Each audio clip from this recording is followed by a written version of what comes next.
منصور صاحب، پیشگوئی مسلم موعود کے بارے میں جو میری انڈرسٹینڈنگ ہے وہ میں ایک دفعہ پھر گزارش کرنے کی کوشش کرتا ہوں۔ میں یہ سمجھتا ہوں کہ خدا تعالیٰ نے حضرت مسیح موعود علیہ السلام کو ایک بیٹے کی بشارت دی، اور اس بیٹے کے کچھ اوصاف، کچھ خصوصیات خدا تعالیٰ نے بتائیں۔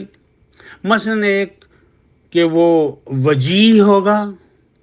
وجیح کا مطلب تو آپ سمجھتے ہیں نا، مردانہ حسن کا مالک۔ پھر پاک ہوگا، وہ ذکی غلام ہوگا۔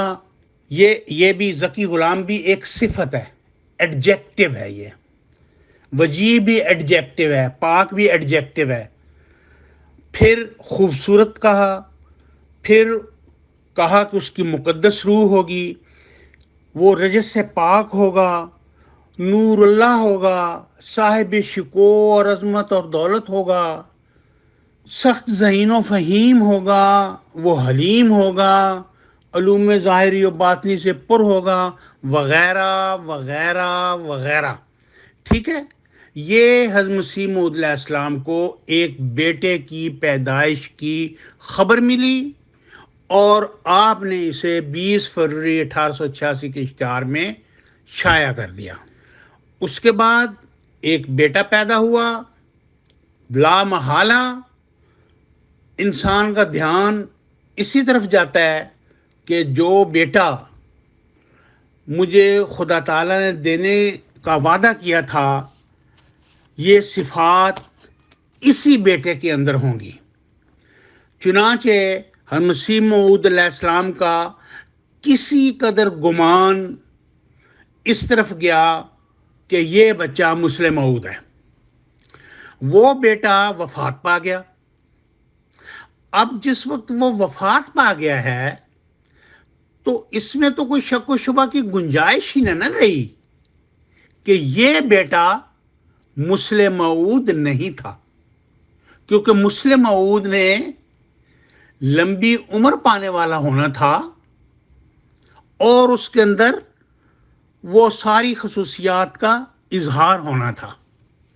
یہ جب مرحلہ آیا تو حضرت مسیح موعود علیہ السلام نے پیشگوئی پر غور کیا اور رجوع اللہ کیا، تو خدا تعالیٰ نے مسیح موعود علیہ السلام پر یہ واضح کیا کہ یہ پیشگوئی جسے تم ایک لڑکے کی پیدائش پر مشتمل سمجھے تھے، یہ پیشگوئی دراصل 2 سعید لڑکوں کی پیدائش پر مشتمل ہے۔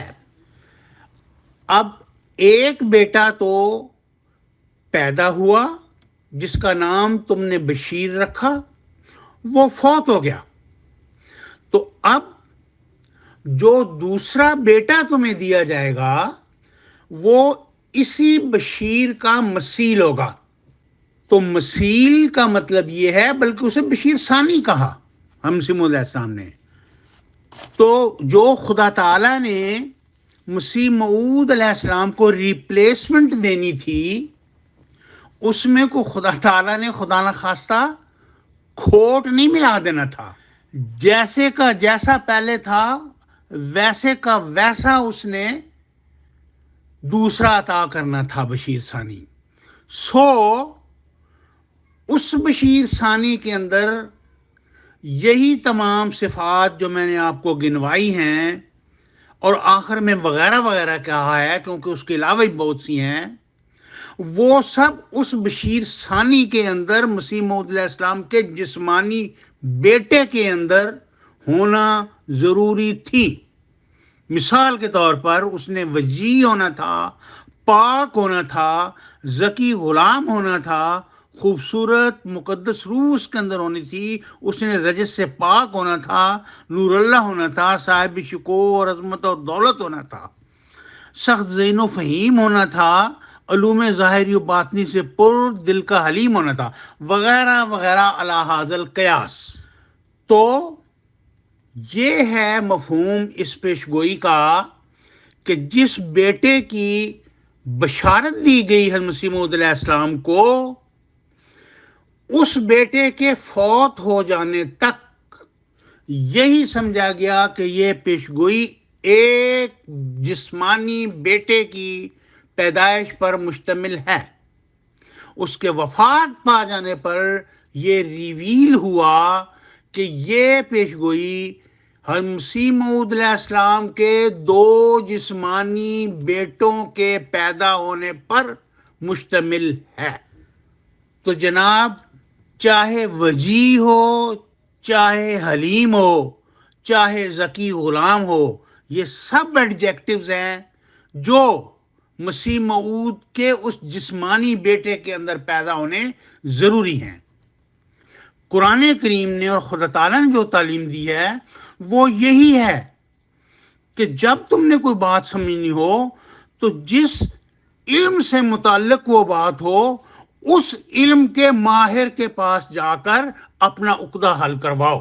آپ ایسے کریں کہ یہ مجموعہ اشتہارات جلد اول کے صفحہ 124 پر، جہاں سے یہ پیشگوئی شروع ہوتی ہے کہ با الہام اللہ تعالی و اعلام ہی عز و جل سے شروع کر کے وکانا امرم مقضیہ تک اپنے ہاتھ سے ایک کاغذ پر لکھیں اور اسے 3 نامور لنگوسٹک جو ہوں اردو کے، انہیں بھجوائیں اور ان کی رائے پوچھیں کہ اس پیشگوئی میں یا اس عبارت میں ایک لڑکے کی بات ہو رہی ہے یا 2 لڑکوں کی بات ہو رہی ہے۔ اس میں آپ کا کچھ خرچ نہیں ہوگا۔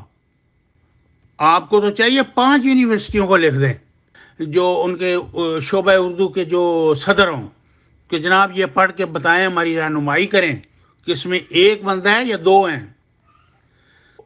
پھر اگر آپ گستاخی نہ سمجھیں تو میں یہ عرض کروں گا کہ جمبا صاحب کا یہ مائنڈ سٹرکچر ہی نہیں ہے، ان کی ذہنی ساخت ہی نہیں ہے کہ انہیں وہ کریٹیکلی کسی پیس آف لٹریچر کا انالیسس کر سکیں اور کسی نتیجے پر پہنچ سکیں۔